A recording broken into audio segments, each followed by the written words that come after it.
Brenda.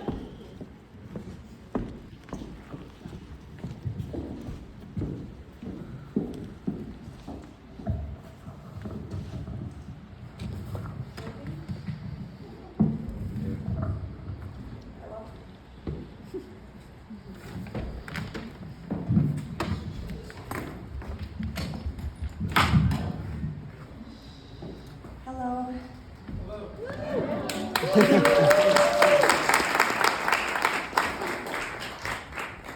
You got me emotional. My name is Jody. I'm a mother of one, a sister, a daughter, an auntie, and a loyal friend who creates a safe space for the people that I care about. I have been private about my diagnosis, and today I'm speaking publicly for the first time. I'm currently in survivorship, and this is my story. My journey started in my 30s when I was told I had dense, lumpy breast tissue. I had 2 lumps removed, which were fibrinomas, and 4 biopsies, but was never told that dense, lumpy breast tissues were risk factors for missing tumors on imaging. Fast forward, 2019 Breast Fest. I was standing right in that doorway right there. I remember looking at the woman up on the stage. I think it was like her 3rd reoccurrence. And I remember thinking, oh my God, she's so strong. I could never, ever go through what she's going through. Little did I know I was positive with breast cancer, and they just missed it on routine mammogram. I was 6 months late getting my 2020 mammogram due to COVID. I got the call. August 15, 2020, my biopsy showed that I had invasive lobular carcinoma, hormone positive, HER2 negative, whatever that meant at the time. Words can't describe what it feels like to get a cancer diagnosis. To be told that you have a disease that could potentially end your life is terrifying. However, terrifying does not even come close to what it actually really feels like. It's much more complex than that. I was so angry that I was never told I had 3 risk factors for breast cancer. My world became so small. Cancer has a way of putting things into perspective real quick. My girlfriend went to my very first appointment with me, but from here on out I would be alone. My doctor put up all my images, my mammogram, my ultrasound, my 3D mammogram with contrast. And contrast goes intravenously into your arm in order to light your tumor up dark. Now, if you guys don't know what it means, what all of this means with imaging, regular breast tissue is fatty, it shows up gray. Tumors are dense, so they show up white. If you have dense breast tissue, it shows up white. So I'm not even sure that my tumor would have showed up on a 3D mammogram if they wouldn't have put the dye into my arm.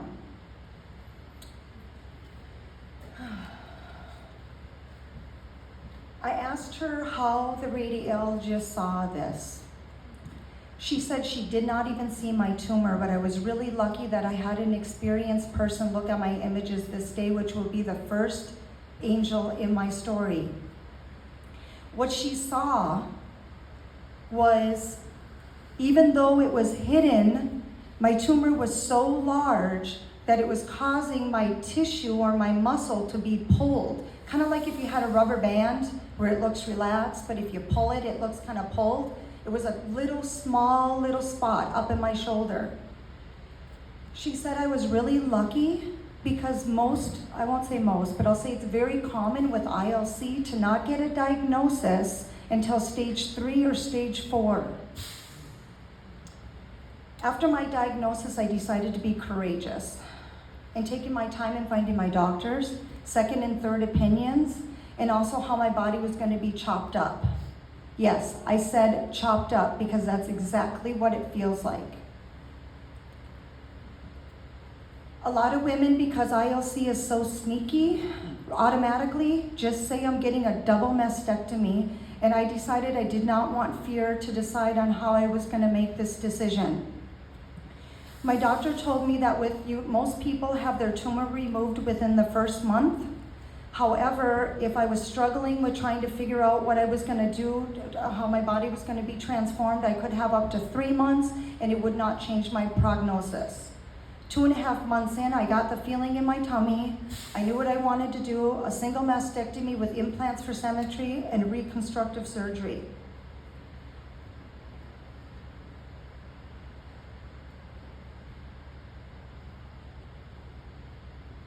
Give me a second. The day of my surgery, I met my second angel. She was the pre-op nurse. I had to go alone, so she had me smelling lavender to calm me. She shared stories with me about herself. She made me feel cared for and safe. I don't think I could have done it without her. I wish I could remember her name, but I can't. I was out of it. So I guess it's protocol for any woman to have a surgery to not do a urine pregnancy test because they're not that sensitive, although mine were negative. They do a blood pregnancy test. And mine came back positive. So me and my doctor were like, no, this probably isn't true. Let's just do another one because it's probably gonna be a false positive. It wasn't, it was a positive again. She told me that her entire career this had never happened and that she had never ever heard of it happen. And my room slowly started to fill up with nurses and doctors from all over the hospital.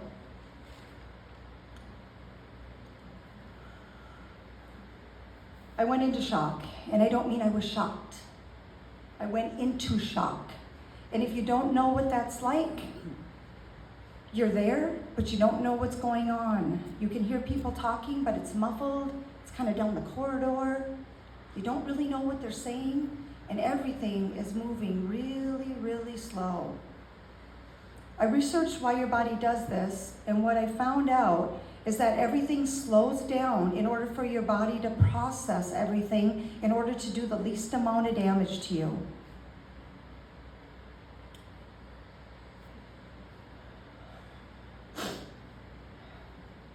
I heard my anesthesiologist, which at the time I didn't know he was my anesthesiologist, but he was to the left of me. I heard him say birth defects, and I snapped right back into reality. And in that moment, I couldn't have asked for a better doctor.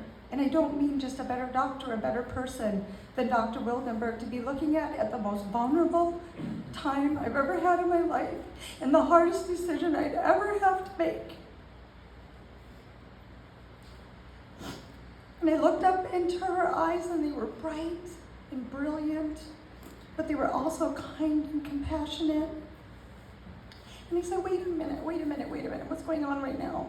What are you telling me? What is happening? Are you telling me that right now at this moment, I have to pick between my life and my baby's life? Is that what's happening? She cleared out the room, and my girlfriend demanded a video chat with her because I was there by myself.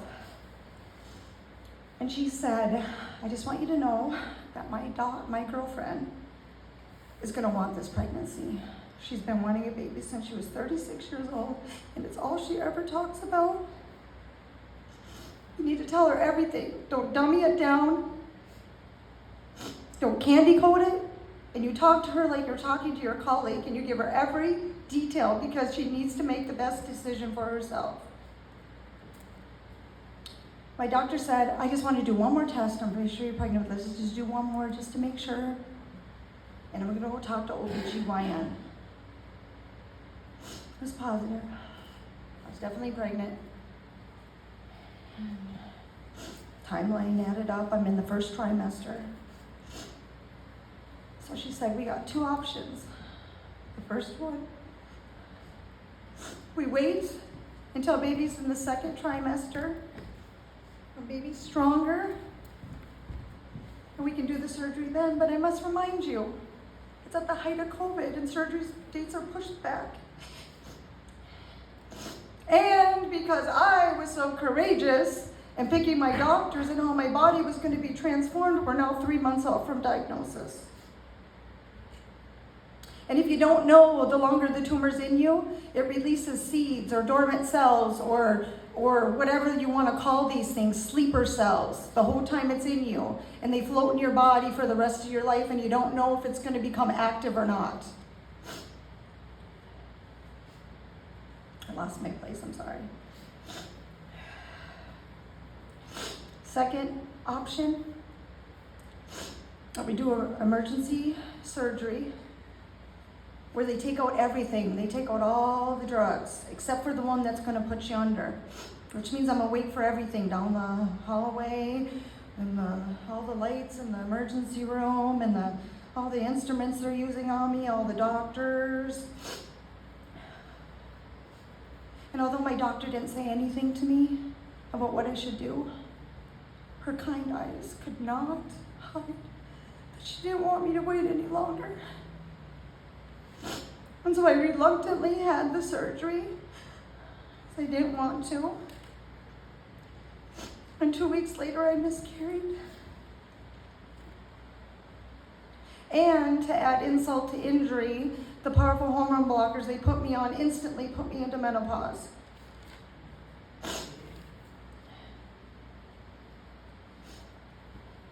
But even though cancer has taken so much from me, there is good news. My pathology showed that I did not have lymph node involvement, which is like 50% of reoccurrence. Don't quote me on that. It's a high number. I don't know what it is, but it's a good thing to not have your lymph nodes involved. And this was actually quite surprising because my tumor, even though hidden, was so large that they gave me a stage 2 diagnosis for the size of it. But because it wasn't in my lymph nodes, I couldn't technically be a stage 2, so they said it was acting like a stage 1, which is a blessing all in itself.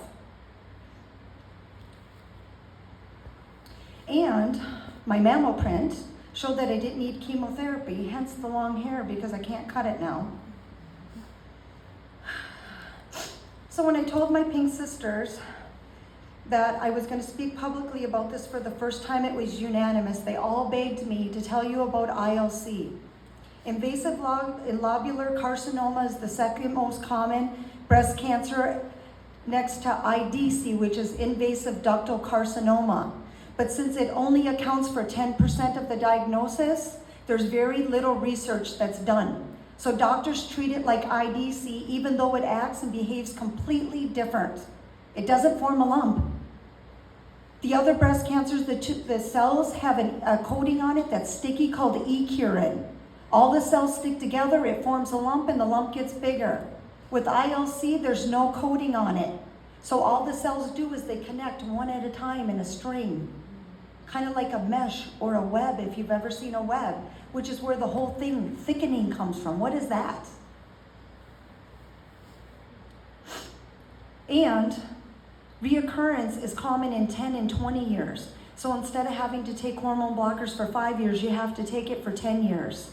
And you carry that burden on your shoulder much longer. It's hard to detect even if you don't have dense breast tissue because it doesn't form a lump. It's very sneaky. Like I said, most women have double mastectomies and their diagnosis is in the 3rd and 4th stage.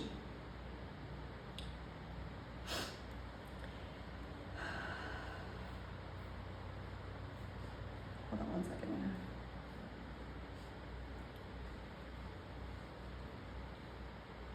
And if I had my way, every single doctor's office would have a silicone breast in it so we would be able to see what does a non-cancerous tumor feel like a fibrinoma? Or what does a cancerous tumor feel like? And what does thickening feel like? My takeaways, tell every single woman that you know to go ask your doctor if you have dense breast tissue. And if you do, what level are you at? There's 3 different levels. The more dense you are, the more harder it is to see any of your tumors on imaging. And guess what? Doctors aren't required to tell you. Number 2, advocate for yourself. Ask for a 3D mammogram, which I'm not even sure mine would have showed up, which is why they put dye in it, or an MRI. And if that doctor tells you no, You go to another one and another one until you make that connection and he listens to you, or he or she listens to you and gives you the tools you need to save your life. And if you have breast cancer, I suggest, if you haven't already, I suggest you join Facebook groups. I can thank my sister Shanda for telling me to do this. It's completely 100% private. You can join ILC, IDC, single mastectomy, double mastectomy, anything that fits your journey. My Pink Sisters taught me to advocate for myself. They taught me about tests that weren't being offered in Minneapolis. They taught me what 3 doctors I need and what those 3 doctors are gonna do. And most of all, do you remember that word that I can't quite describe, that feeling? Some days you just need somebody on the other line that knows exactly what that feels like. And if you're past the 6 month or the year, because that's the worst, I think. I don't know, I was like walking around like a zombie. I don't even know how I made it through the day. Find a hobby. And if you don't know what that hobby is, think back to when you were little. What was it that you loved to do that just came naturally to you? Go do it. I grow plants. I don't know if you saw me out there, but I grow plants, and it has got me through some dark days. And it is my dream to have a business that's successful enough for me to be able to donate to breast cancer awareness on a regular basis. And if you're a part of a support team, I don't know if this is for everybody, but I know for me and also for my Pink Sisters, the one thing that they wish was a little bit different was for family members and friends on their support team to not ask them, what is it you want me to do for you? We don't know.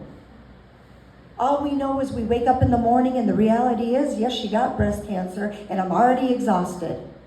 So just show up and do something nice, a flower, clean their house, do their dishes, watch a movie with them, and better yet, just sit in their space quietly. Yeah, it's going to be uncomfortable. You want to know why? Because it's cancer. So get comfortable with being uncomfortable. And what have I learned from breast cancer? That my time's valuable, who I spend it with, how I spend it. Every minute should be spent with my authentic self. Live in the moment.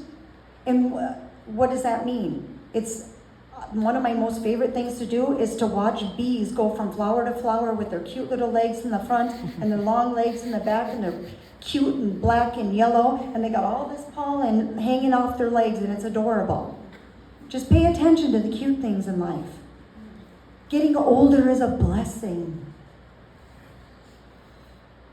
And I do keep a small circle of friends and family, and I used to get so hurt if they did something that was unkind.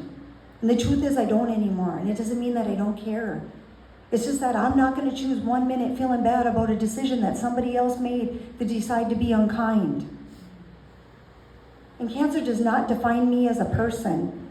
The way I live my life, the way I treat other people, my character as a person, those are the things that define me as a person. And every single day when I wake up, I choose life.